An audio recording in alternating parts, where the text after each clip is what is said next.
She was only 5, shivering outside a diner trading cold hands for leftover food. Then she saw it, something shiny, something wrong hidden beneath a truck no one questioned. They told her to stay quiet. She didn't. And one small voice stopped a disaster no adult saw coming. The cold didn't arrive gently. It came like a verdict. Outside Marlowe's diner, the parking lot stretched wide and gray, cracked asphalt stitched together by old oil stains and thin lines of frost. Morning light hovered low, weak and tired, as if the sun itself hadn't decided to stay. On those steps, Junie Wren, 5 years old, knelt with a damp rag clutched in both hands. Her jacket had once been pink, a long time ago. Now it was pale, almost apologetic, too thin for November.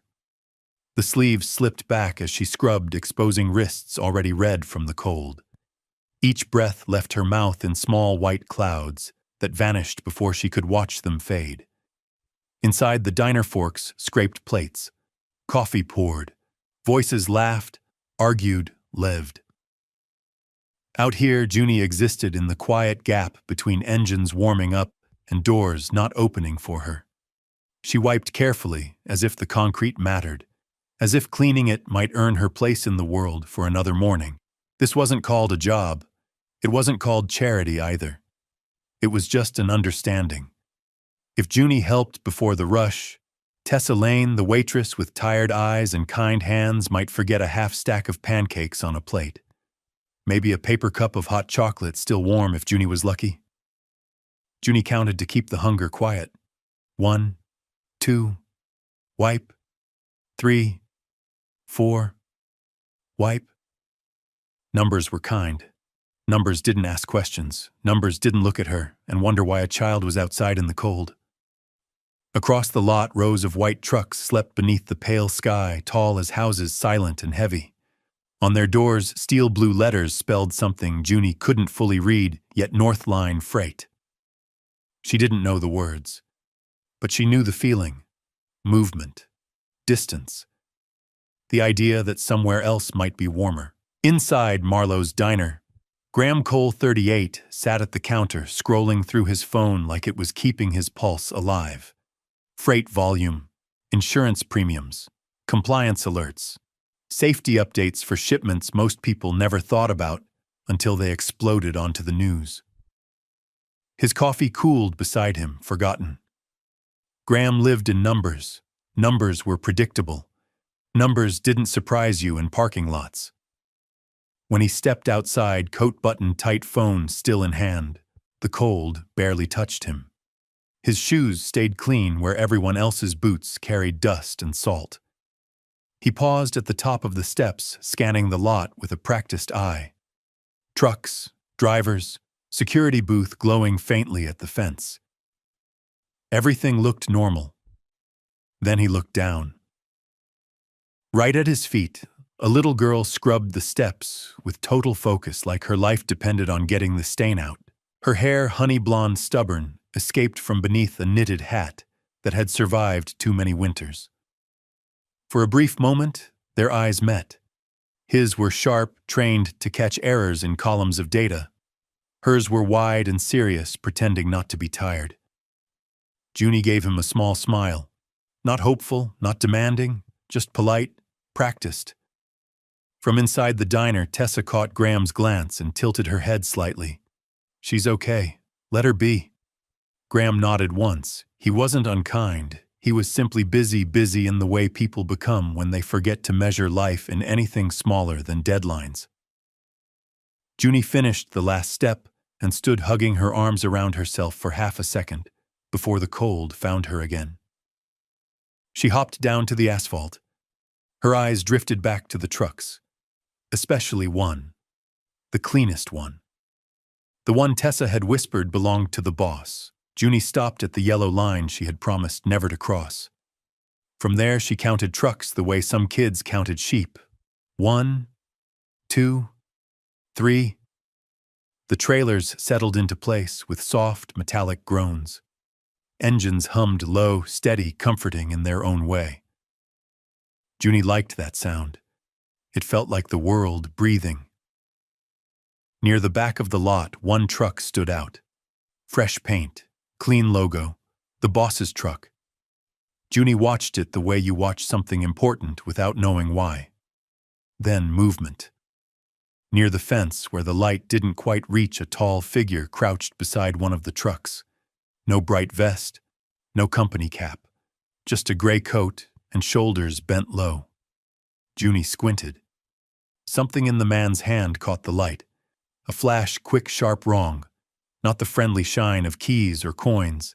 This was colder. Harder. Junie stopped counting. The cold on her skin faded beneath a deeper chill, one that rose from a place she couldn't name. Her small fingers tightened around the rag. The man's hand disappeared beneath the trailer frame. Metal scraped softly. The gray coat shifted. Adults walked past, coffee cups in hand, eyes on their own mornings. No one noticed. But Junie did. She didn't understand exactly what she was seeing. She didn't have words like danger or sabotage. She only had a feeling, the same feeling she remembered from long ago when alarms had screamed and her mother had carried her into the night. Something was wrong, and in that cold parking lot, the smallest person there was the first to see it. Junie's world didn't end in the parking lot. When the diner door closed behind her and the engines faded into the distance, there was still the long walk home.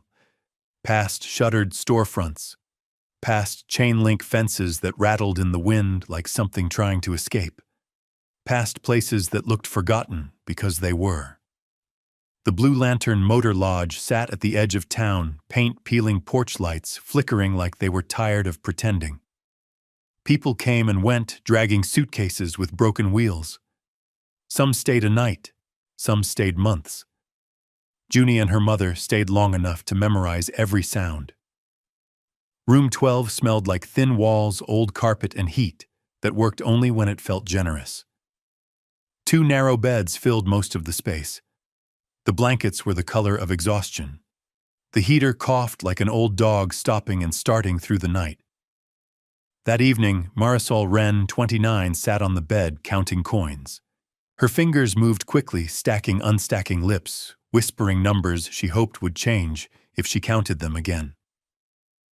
On the nightstand, 1 can of soup, a pack of noodles, an apple bruised on one side. Junie laid the napkin-wrapped pancakes from Tessa on the bed. Marisol's shoulders softened just a little. Junie didn't mention the man in the gray coat. Some fears felt too big to fit inside words. Later, curled beneath thin blankets, Junie pressed her knees to her chest to trap warmth. Outside, the wind rattled the window like an impatient visitor. She imagined sleeping in a truck cab. Warm blankets, a tiny nightlight shaped like a star, a home that could drive away from trouble. Before sleep took her, Junie whispered into the dark, "Tomorrow will be better." She didn't know if it was true. She just needed it to be. The next afternoon, Junie sat on the concrete step outside room 12, knees tucked in pink hat pulled low. Her mother was working another shift. The motel walkway echoed with voices and footsteps that never seemed to settle. A group of older kids drifted closer.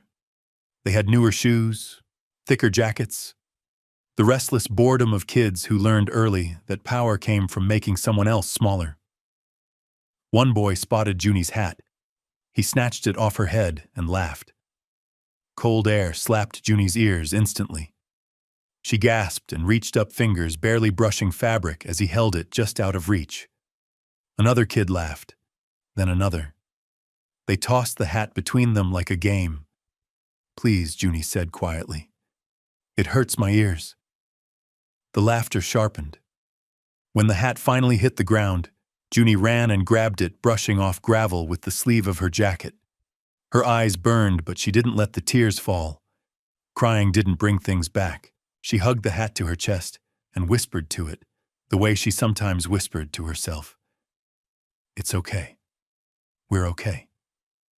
After they left, the walkway felt bigger, louder, emptier. Junie sat alone for a moment, breathing fast, throat tight. Then she stood up. She refused to let the day win. That evening, as the sun dropped low, a single Northline freight truck rolled out of the lot. Its headlights glowed warm against the cold sky. Something in Junie's chest lifted. She didn't know why yet, but she felt it. Engines and steel and long roads were calling her toward something bigger than room 12. Hope didn't roar. Hope hummed. The cold sharpened overnight.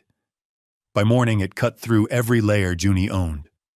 Her breath rose in pale clouds as she hurried back to Marlowe's diner, humming softly to distract herself from the sting. At the back door, Tessa Lane handed her a damp cloth. "Steps again," she said. "Mud everywhere." Junie nodded eagerly. She liked feeling useful. She liked when Tessa patted her shoulder or slipped her a piece of buttered toast without saying anything. She wiped one step at a time, hands numb, body shivering. Across the lot, trucks growled awake. Junie counted. 1, 2, 3. Then she froze. Near the same row of trucks as yesterday, a figure moved low and careful between the trailers. No reflective vest, no confidence, just a gray coat and a posture that didn't want to be seen. Junie leaned slightly, heart tightening. The man crouched. Something flashed. A clean, cutting shine of metal beneath the frame. Junie's stomach twisted hard. It wasn't curiosity anymore. It was recognition. The smell from her memory, sharp chemical, rose in her mind. The night alarms screamed. The way her mother had run while pretending not to be afraid. Junie's fingers tingled. Adults passed behind her. Coffee cups, conversations, life moving on. But Junie stood still, breath fogging in quick bursts. And then the diner door opened. Graham Cole stepped outside, brushing crumbs from his sleeve phone already buzzing in his hand. Junie didn't think. She moved. Her boots tapped across the concrete as she hurried toward him, fear and courage colliding inside her chest. This time she would not stay quiet, because she had seen it twice, and twice meant it was real. Junie crossed the concrete faster than she ever had before. Her boots slapped against the cold ground, too loud, too small, for a place filled with engines and men who walked like they owned the day. The wind pushed hair into her eyes, but she didn't stop to fix it. She didn't dare slow down. Graham Cole noticed her only when she was already close. He slowed, confused. Children didn't approach him. Not like this. His phone buzzed again, another message demanding attention, but Junie's face cut through the noise. She lifted her hand and pointed toward the truck row. "Sir," she said. Her voice came out thin like ice cracking underfoot. "The man put something shiny and scary under your truck." Graham blinked. Once. Twice. The sentence didn't fit anywhere in his mind. He glanced where she pointed, dark tires, steel frames, familiar shadows. Nothing obvious. Junie swallowed hard and tried again, louder, hands trembling. The man in the gray coat. He was crouching under it. "I saw him." For a moment, Graham hesitated. There was fear in her eyes. Not mischief. Real fear. Then boots thudded behind them. Duke Harlan, head of security, stepped in with irritation written into his posture. "Hey, kids don't belong near the trucks," he snapped, "and they definitely don't make things up for attention." Junie shrank as if the words had weight. Her shoulders folded inward. Graham lifted a hand. "Enough." His voice was calm, professional. He looked down at Junie again. "Thank you for telling me," he said, the words practiced, automatic. "I'll have maintenance check it. Later." That word dropped between them. Later. Junie's throat tightened. "I'm not lying," she whispered. But Graham's phone buzzed again, dragging him back into the gravity of adulthood. He turned away, already moving toward the office. Junie stayed where she was, the cold pressing in from all sides. Her warning drifted into the air like breath and disappeared. Junie wrapped her arms around herself, rubbing warmth into her thin jacket. The lot seemed bigger now, louder, meaner. She watched Graham walk away, his long steps, confident, purposeful, untouched by the fear she carried. Later. Junie knew that word. Later meant sometimes. Later meant maybe. Later meant never. She returned to the steps and picked up her rag, though her hands shook too much to clean properly. Tessa's voice floated faintly from inside the diner, calling orders, laughing with customers. Life kept moving. But something inside Junie refused to settle. She had lived too long in places where danger arrived quietly, where adults said everything was fine right up until it wasn't, where alarms came too late. Junie stared back at the trucks, eyes searching shadows beneath steel frames. The gray coat man was gone now, swallowed by distance or timing or luck. But the feeling stayed. Across the lot, Graham reached his office building. He told himself he'd done the responsible thing. Children misread situations. Shadows fooled the eyes. Checking later was reasonable. Still, Junie's voice clung to him like cold fingers around his collar. Shiny and scary. He tried to shake it off as he sat at his desk. Emails opened. Numbers filled the screen. Safety updates blinked at the corner of his monitor. The noise felt thinner today. He rubbed his forehead and leaned back. When was the last time he'd listened to someone without calculating cost or schedule? A small knot twisted low in his stomach, the kind that only formed when something didn't add up. He stood abruptly. The chair rolled back behind him. Even if the child was wrong, he told himself checking the truck was routine, smart, responsible. But the truth pressed harder with every step toward the door. He wasn't going back for procedure. He was going back because a 5-year-old had looked at him like he might be the last chance. The walk across the lot felt colder the second time. Frost clung to railings. Engines idled. Workers moved with purpose, unaware of how close the morning had come to becoming something else. Graham approached the truck Junie had pointed to. Duke followed, arms crossed, irritation barely masked. "This is going to delay schedules," he muttered. "Bring maintenance," Graham said. "Now." 2 technicians arrived, one with a flashlight, one with an inspection kit. They crouched beneath the trailer, breath puffing white into the air. Minutes stretched. Boots scuffed gravel. Somewhere a truck backed up, its warning beep echoing through the lot. Then the flashlight froze. One technician leaned closer, shoulders tightening. His voice dropped. "There's something here." Graham stepped forward. Tucked near the fuel line sat a small metal canister strapped crudely against the frame. Thin wires ran from it to a taped trigger along the railing. Nothing polished. Nothing professional, but it didn't belong. The technician swallowed. If this truck hit a hard enough bump, it could rupture. Graham's stomach fell away. He saw it instantly, headlines, evacuations, families standing in the cold, wrapped in borrowed blankets. Lives rearranged by a single moment. A child had seen this. A child had spoken up. Graham straightened slowly and turned to Duke, his voice low and sharp as cut glass. "Pull the security footage. Call the police. Now." Duke's irritation drained from his face, replaced by something colder. As red and blue lights began to flicker at the gate, Graham's mind replayed one image again and again, Junie standing in the cold, pointing with a shaking hand, being told later. And for the first time in years, Graham Cole understood how close he had come to ignoring the most important warning of his life. Red and blue lights washed over the lot like a warning the morning had barely escaped. Police cars rolled in through the gate. Officers moved with quiet urgency, keeping distance as the hazardous materials team carefully sealed the metal canister inside a reinforced container. No shouting, no panic. Just the kind of silence that came after everyone realized how close they had been. Workers gathered in small knots, voices low. Graham answered questions with a steady tone, but inside his pulse ran hard. The technician explained the wiring, simple, crude, fast to install. Dangerous enough.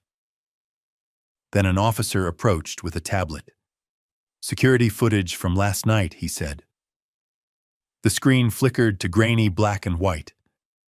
A figure slipped through the edge of the lot after midnight, moving like someone who knew exactly where the cameras blinked and where they didn't. Gray coat, head down. Purposeful. Graham leaned closer. The shape of the shoulders, the way the man walked, recognition hit him like ice water. Reed Halston, Graham said quietly. Former employee, 41, smart, capable, and volatile.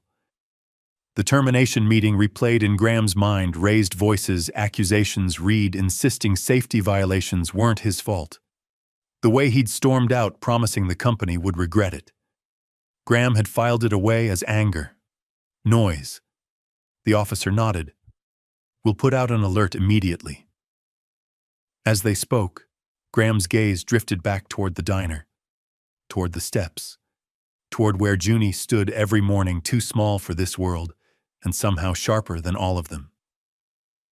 A storm he'd dismissed had returned, and a child had been the first to see the clouds. The lot felt different the next morning. Quieter, watchful. Even the trucks seemed to idle more carefully, as if aware they'd narrowly escaped something terrible. Junie swept outside Marlowe's diner, shoulders hunched against the cold. She noticed the looks, drivers pausing, whispering, nodding at her with something like respect. It made her uneasy. She hadn't meant to cause trouble. She had only wanted people to be safe. Across the lot, Graham stepped out of the office building with 2 officers and Duke Harlan behind him. His eyes scanned until they found Junie. He hesitated. Then he walked toward her with intention. Junie froze, broom mid-sweep. Graham crouched so they were eye level. No phone, no rushing. Just him. Junie, he said gently. The police need your help understanding what you saw. The words landed carefully. Need. Junie blinked. Adults didn't usually need her. They needed her to stay quiet, to stay out of the way. She glanced at Tessa, who gave a small, steady nod. Junie followed them into the office building, heart thudding. Inside, warmth wrapped around her. Thick carpet, soft lights, screens filled with maps and numbers she didn't understand. A chair was pulled forward for her, but her feet didn't reach the floor. The officers spoke softly. What did the man look like? What was he doing? Did she see anything else? Junie's voice trembled at first, then steadied as Graham nodded, encouraging her to continue. She described the gray coat, the crouching, the metal flash. Then she paused. There was a smell, she said quietly. Sharp, like before. Graham's chest tightened. Before, one of the officers asked gently. Before, when Junie looked down at her hands, fingers tangled in the loose threads of her sleeve. From my old home, she said. A long time ago, people were yelling, alarms were loud. My mom grabbed me and ran. Her voice thinned, but she kept going. There was a smell, she said again. It hurt my nose. My mom was scared. She tried not to show it. Graham felt something shift deep inside him. He remembered a report he'd skimmed years ago, minor chemical release, controlled minimal displacement. Paperwork, numbers, closed case. Now he could see it. A child covering her nose. A mother pretending calm. A home lost in a single night. Junie looked up at Graham. That's why I knew it was bad, she whispered. That's why I told you. The words landed heavier than any accusation. Graham swallowed. You did exactly the right thing, he said, his voice rougher than he intended. I'm sorry I didn't listen right away. When the officers finished, one offered Junie a cup of hot chocolate. She hesitated, then accepted it with both hands, holding it like something fragile and precious. After they left to make calls, silence filled the office. Graham watched Junie sip carefully, savoring warmth, like she wasn't sure it would last. In that quiet, something settled inside him, clear and unavoidable. This wasn't just a security failure. This was a listening failure. And a 5-year-old girl had just taught him the cost of not paying attention. Graham didn't plan it. The words left his mouth before he had time to measure them, calculate them, or bury them under logic the way he usually did. Let's eat, he said quietly. Junie looked up from her cup of hot chocolate, eyes wide, unsure if she'd heard him right. Adults didn't invite her to eat. Adults told her when to leave, where not to stand, what she wasn't allowed to touch. Graham stood and held the office door open. The diner, he added, as if clarifying for himself. You shouldn't be cold right now. They crossed the lot together. Not fast, not rushed, just walking. The wind brushed against them, but something in Junie felt different. Safer somehow, as if the world had tilted slightly in her favor. The bell above Marlowe's diner chimed when they entered. Warmth rushed out, carrying the smell of coffee grease and something richer comfort. Junie hesitated at the threshold, instinctively searching the room for signs she didn't belong here at this hour. But no one told her to move. No one frowned. Tessa looked up from behind the counter, surprise flashing across her face before melting into understanding. Graham nodded once, and that was all she needed. He guided Junie toward a booth by the window, the good one. The one with sunlight when the sun bothered to show up. Junie climbed onto the seat, slowly, half expecting someone to stop her. No one did. Menus were placed on the table, but Graham didn't look at them. Whatever's hot, he told Tessa quietly. Something filling. Tessa's eyes softened. I've got you. While they waited, Junie traced the worn wood of the table with one finger, following scratches made by 1,000 forgotten meals. Her hands had stopped shaking, but her shoulders stayed tucked inward, like she was guarding something fragile inside her chest. Graham watched her closely, not the way people watched children out of politeness, but the way you watched something that mattered. He noticed how she sipped her drink slowly, carefully, as if afraid it would disappear if she wasn't gentle. He noticed how she glanced toward the door every time it opened, ready to be told she needed to leave.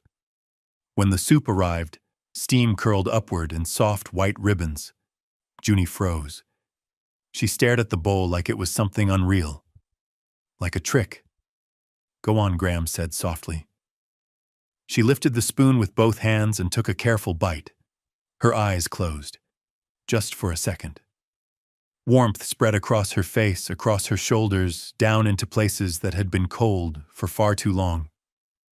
When she opened her eyes again, something had shifted. Not joy, not relief, safety. Across the lot, trucks idled quietly, unaware that inside this small diner, a child's world had just widened by one booth, one bowl of soup, one adult who finally stayed. The diner door flew open hard enough to rattle the bell. A woman stood there, breathless eyes searching the room with panic sharpened by exhaustion. Marisol Wren.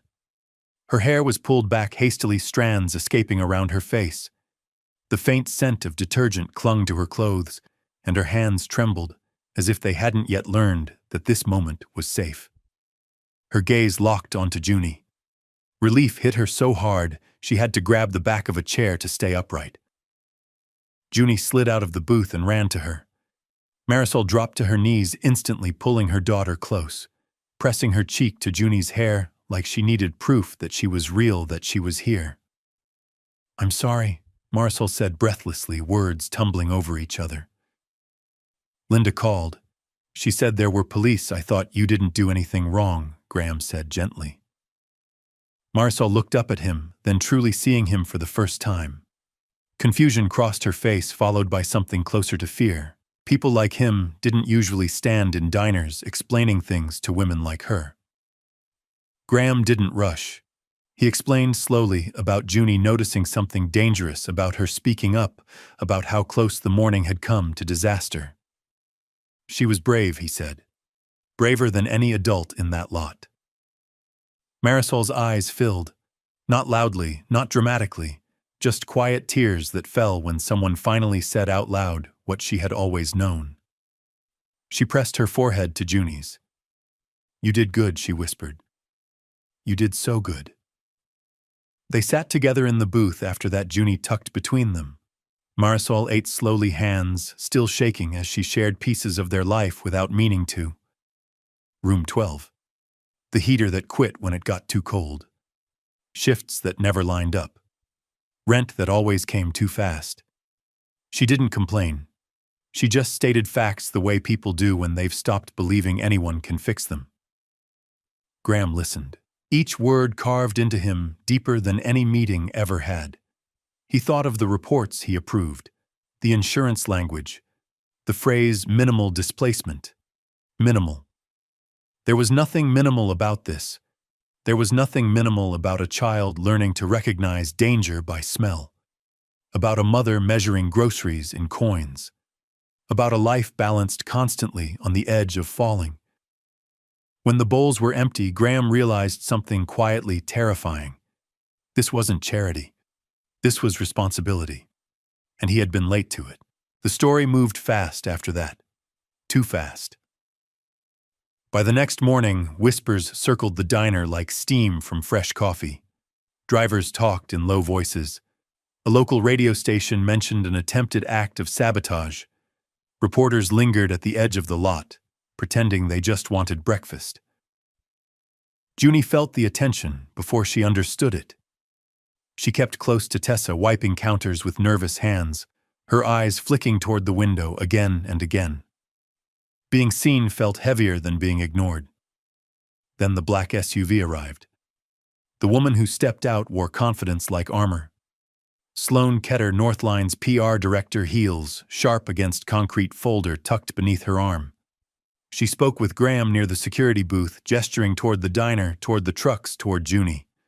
Words Junie couldn't hear, but the tone made her stomach tighten. Sloane entered the diner with a bright smile that didn't reach her eyes. "So this is our little hero," she said, kneeling just enough to get a better angle. Before Junie could step back, Sloane gently turned her shoulders, adjusting her position. "We need a photo. Trucks behind you, something sweet, authentic, maybe holding so, stop." Graham's voice cut cleanly through the room. He stepped between them without raising his voice, without anger, just certainty. "She's not a headline," he said. "She's a child." Sloane's straightened lips tightening. "This is an opportunity. People respond to stories like this." "Then tell the truth," Graham replied. "The truth doesn't need staging." Silence followed. Sloane left shortly after, heels clicking sharper than before. Junie exhaled, not realizing she'd been holding her breath. She tugged lightly on Graham's sleeve. "Something feels wrong," she whispered. Her eyes drifted toward the far edge of the lot where pallets stacked unevenly near the fence. "I saw him again," she said. The gray coat. Graham's body went still. This time he didn't hesitate. He signaled security. The lot locked down. Guards moved fast. Cameras were checked. Graham knelt in front of Junie, his voice low and steady. "You did the right thing, again." Junie nodded, fear and resolve tangled tightly in her chest. Somewhere beyond the trucks, a man realized a child had undone him twice. And for Graham Cole, the line was crossed. This was no longer about a company. It was personal. The afternoon light looked harmless. That was the cruel part. It softened the edges of the truck lot, painted the white trailers with a pale gold, made the whole place feel almost calm, like the morning's chaos had been a bad dream. Engines idled in the distance. Somewhere a radio played faintly from an open cab. Workers moved in ordinary patterns, checking straps, signing forms, laughing at something small. Ordinary. Junie didn't trust ordinary anymore. She stepped out of the diner with a small paper bag in her hands, warm biscuits Tessa had wrapped for Walt Briggs, the older driver, who always called her kiddo like it was a title she'd earned. The bag warmed her palms for a few seconds, the kind of warmth that felt like permission to breathe. "Take the side lane," Tessa had told her. "Don't cross the yellow line near the pumps." Junie nodded. She always nodded. She was good at following rules. The side lane ran behind a row of shipping containers and a storage shed where fewer people walked. Junie didn't mind quiet corners. Quiet corners didn't stare. Quiet corners didn't ask questions. Quiet corners let her imagine the stacked pallets were mountains, and she was a brave explorer walking through a canyon of steel. She rounded the first container, and the air changed. Not the temperature, the feeling, the kind of sudden hush that made her stomach tighten before her brain caught up. Her steps slowed. Her fingers curled around the paper bag. A shadow shifted. A man stepped out from behind the container like he'd been waiting for the exact moment the world stopped looking. Gray coat. Junie's breath caught so hard it hurt. For a heartbeat, the lot felt far away. The engines sounded muted. The sunlight turned thin and sharp. The man's face was tight eyes, restless, angry in a way that didn't need shouting. Reed Halston, though Junie didn't know his name, only that he was the one her body recognized as danger. "You," he said, voice low, rough like gravel in a metal cup. Junie froze. The biscuit slipped from her hands and hit the ground. The bag rolled once, then stopped by her shoe like it wanted to hide, too. Reed took one step forward. Junie took one step back. She wanted to run. Her legs didn't agree yet. He didn't touch her. He didn't need to. His presence pushed at her like a heavy door closing. "You made them look," he muttered, as if talking to himself more than her. "You made me the story." Junie's throat tightened. Her voice came out smaller than she meant. I just didn't want anyone to get hurt." Reed's mouth twisted. "Kids like you don't get to decide what happens?" He snapped, then stopped himself, breathing hard. He lifted something from his coat pocket, not a weapon in the dramatic way Junie had seen on TV, but a small metal tool, a shiny thing with a latch that caught the light the same way it had under the truck. The sight of it made Junie's skin go cold, shiny and scary. Her own words came rushing back like a warning siren in her head. Junie backed away again, eyes flicking left and right, searching for an adult, a camera, anything. But the lane was empty. Reed's gaze followed hers. He smiled without warmth. "No one's listening now," he said quietly. "That's what you should have remembered." That sentence hit Junie harder than the cold ever had, because it sounded like the motel kids. It sounded like the way the world treated Room 12. For a second, she felt herself shrink, the old habit, the old survival. Then she felt something else. A spark. Not anger. Not bravado. Something stubborn. Junie's eyes jumped to the warehouse wall nearby. She'd seen it before, always there, always ignored, a bright red emergency alarm pull mounted higher than she could easily reach. It had a sign above it with letters she couldn't fully read, but she knew what it meant. Noise. Help. Adults coming fast. Reed stepped closer, impatient, now his shoulders tense. "You should have stayed quiet," he said. Junie nodded once, fast, automatic, like she was agreeing. Then she did something that surprised even herself. She stumbled sideways on purpose, letting her shoe scrape gravel, letting her body look clumsy and scared. Reed's attention sharpened, his weight shifted forward, as if he was going to grab her arm to stop her from slipping away. That half-second was all Junie needed. She turned and ran. Pain shot up her legs instantly. The cold air tore at her lungs. The lane narrowed between containers, shadows stretching long. Behind her, Reed's footsteps hit the gravel, fast, heavy, closing. Junie didn't look back. She ran like the whole world depended on it, because maybe it did. The red alarm pull was ahead. Too high, Junie sprinted toward it anyway. Her fingers reached up, missing it by inches. Panic flared. Reed's footsteps sounded closer now, like thunder in a tight hallway. Junie jumped again. This time her fingertips hooked the bottom edge. She pulled down with everything in her small body, every hungry morning, every cold night, every time she'd been ignored. The alarm exploded into sound. A piercing howl sliced across the lot. Red lights flashed along the warehouse roofline. The ordinary afternoon shattered. Workers turned, doors opened, voices rose. Reed froze for one stunned moment, eyes darting, calculating escape. The sound stole his advantage. It turned shadows into spotlights. Junie stumbled backward, panting, legs shaking so hard she almost fell.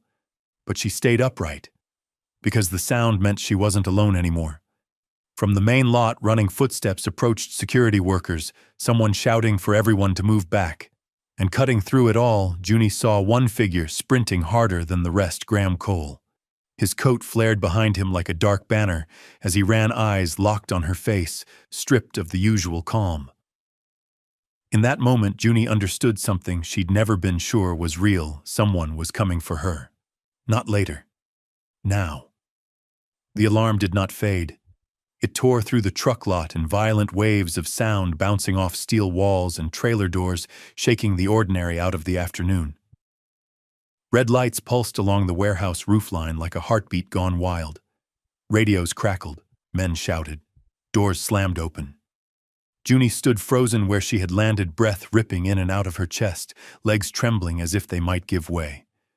The world tilted, noise everywhere, movement everywhere, and yet her eyes locked onto one thing: Graham Cole running. He moved faster than Junie had ever seen an adult move for her. Not walking, not hurrying, running, coat flaring, tie loose, shoes pounding the ground with raw urgency. His face wasn't the face from meetings or boardrooms. It was stripped bare, focused on one thing only. Her. Junie, his voice cut through the chaos. The sound of her name anchored her. She staggered one step forward, then another, but her knees buckled. She would have fallen if hands hadn't caught her. Graham dropped to his knees in front of her, gripping her shoulders gently but firmly, as if checking she was real, unbroken. "Are you hurt?" he asked, voice tight. Junie shook her head.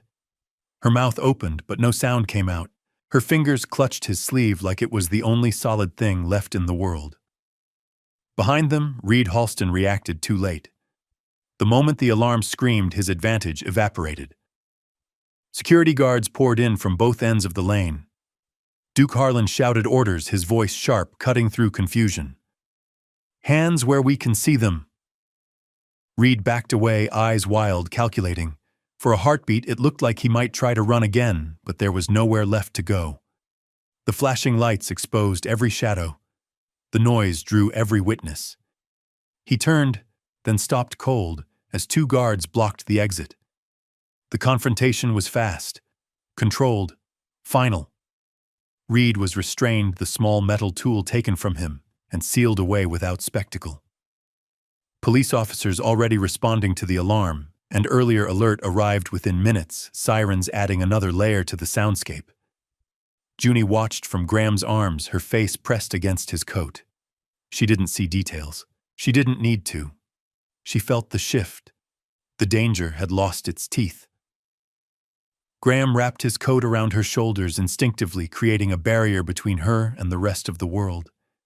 His hand trembled slightly against her back, though his voice stayed steady.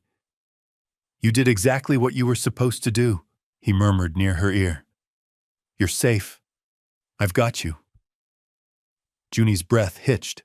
Her forehead rested against his chest. "I tried to be brave," she whispered the words, barely louder than the alarm echo still ringing in her ears. Graham closed his eyes for a fraction of a second. "You were," he said. "You were braver than anyone." Across the lot, officers secured Reed near a patrol car. His shoulders slumped now. The fury drained out of him, replaced by something small and hollow. The gray coat hung loose, no longer menacing, just empty. Duke approached, face pale, jaw tight. "He had another device," he said quietly to Graham. "Nothing attached yet. We caught it in time. In time." Those words landed differently now. Graham nodded once, then looked back at Junie. He knelt again, so they were eye level, his voice lowering, careful not to frighten her. "It's over," he said. "You did the right thing, again." Junie nodded slowly. Her eyes searched his face as if checking whether promises held up under this kind of pressure. Graham didn't look away. Workers stood back, whispering, shaken. Some stared at Junie with open awe. Others wiped their faces, roughly realizing how close the day had come to turning into tragedy. The alarm was finally cut. Silence rushed in to replace it, thick, heavy, reverent. Junie's legs gave out, then the adrenaline draining all at once. Graham scooped her up without hesitation, holding her like she weighed nothing at all. She tucked her face into his shoulder fingers, still curled into his coat. For the first time in her life, when fear had come running straight at her, an adult had run faster. Graham carried her away from the flashing lights, away from the gray coat, away from the place where danger had almost rewritten everything. As he walked, one thought settled in his chest, with absolute clarity. This was no longer about a company. This was no longer about liability or protocols. This was about a child who had learned to see danger too early, and a man who would make damn sure she never had to face it alone again. Not this time. Not ever. Silence arrived slowly. Not the peaceful kind, but the heavy kind that settles after something terrible almost happens. The alarm was gone, the red lights dark, yet the echo of danger still lingered in the air like a smell no one could name. Junie sat wrapped in Graham's coat on a low bench near the office building. Her feet dangled above the ground shoes, dusty legs still trembling in small, uneven waves. A paper cup of water rested in her hands, but she hadn't taken a sip yet. Police officers moved carefully around the lot. Voices lowered. One knelt in front of Junie, speaking gently, asking simple questions. "Did the man touch you? Did he say anything else?" Junie answered softly, honestly, without drama. Graham stayed close. Not hovering, not controlling, just there. When the officer finished, he nodded with quiet respect. "You did exactly the right thing," he said, standing. "You're a very brave young lady." Junie didn't respond. Praise felt strange, heavy. She looked down at the ground until Graham spoke again. "Junie," he said quietly, crouching so they were eye level. "I need you to hear something." She looked up. "I should have listened the first time," he said. "No excuses, no explanation. Just truth. I won't make that mistake again."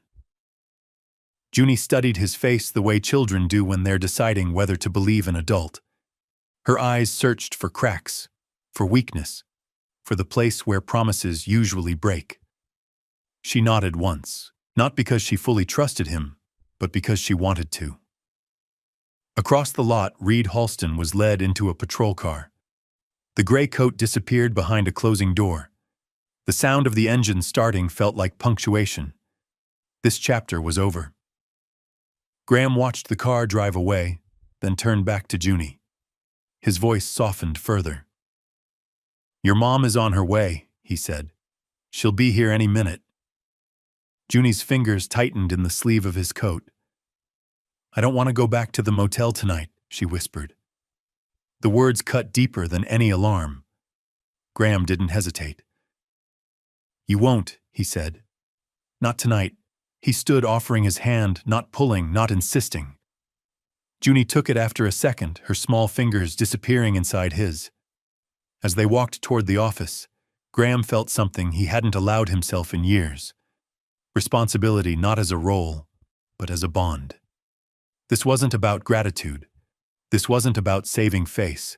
This was about a child who had stood in the path of danger twice and refused to step aside. And for the first time in a long time, Graham Cole understood the weight of being someone a child could trust. The trucks idled quietly behind them, safe for now. And ahead, something new began.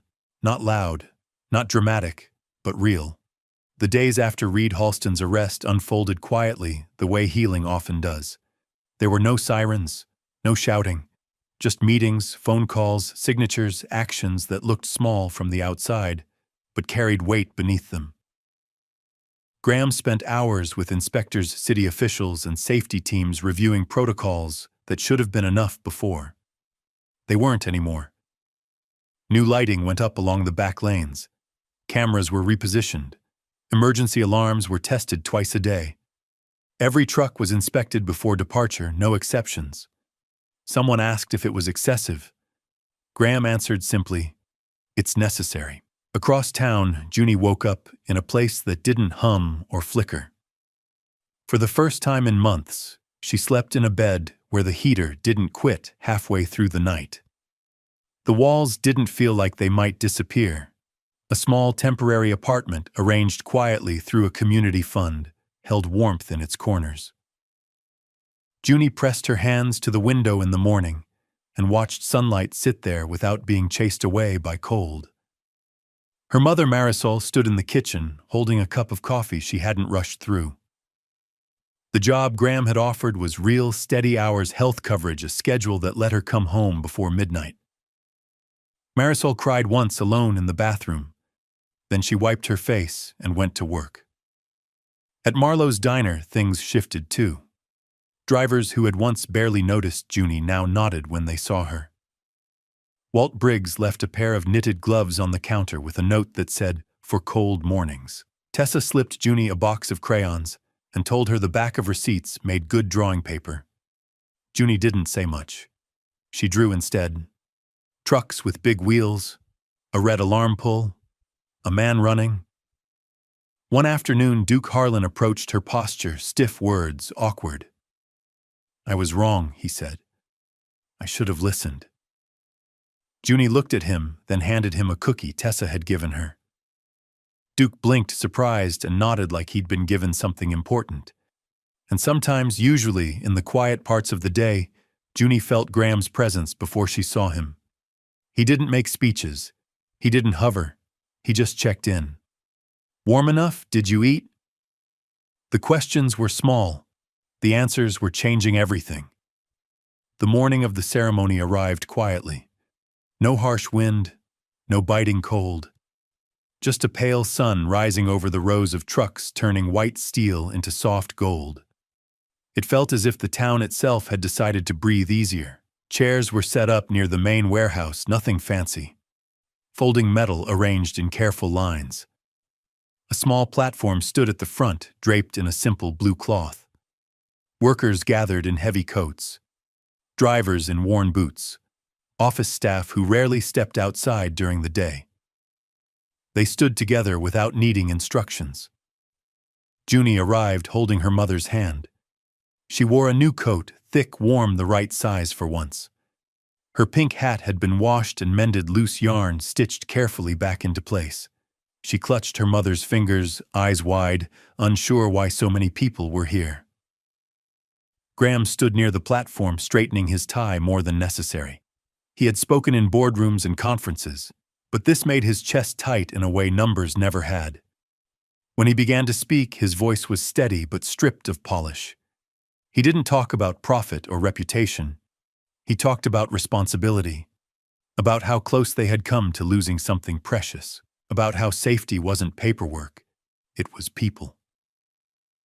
Then he gestured toward Junie. The crowd turned.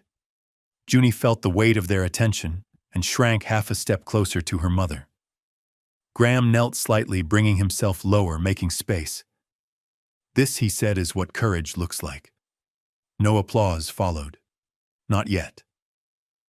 Instead, something quieter happened. People stood. One by one, they rose to their feet, not cheering, not shouting, just standing. A silent acknowledgement of a child who had stood alone when no one else did. Junie didn't fully understand it, but she felt it. And for the first time, being seen didn't feel heavy. It felt warm. Graham looked down at Junie and asked gently, "Would you like to say something?" The question wasn't a demand. It was an invitation. Junie hesitated. The crowd blurred into a soft wall of faces. Her fingers tightened around her mother's hand. For a moment, the old fear tried to rise, the one that said small voices weren't meant to be heard. Then she remembered the alarm. She took one careful step forward. "I just saw something scary," she said, her voice quiet but steady. "And I didn't want anyone to get hurt." People leaned in without realizing they were doing it. Junie swallowed and continued.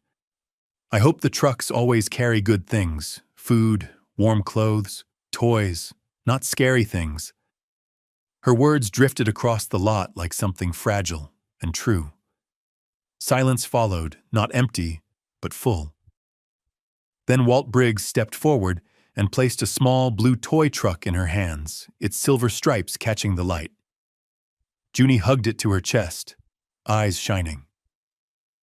Graham stood beside her, feeling the weight of the moment settle into something permanent. The sun warmed the metal behind them. Engines rested. The town exhaled. And in that quiet, everyone understood what would last longer than any ceremony.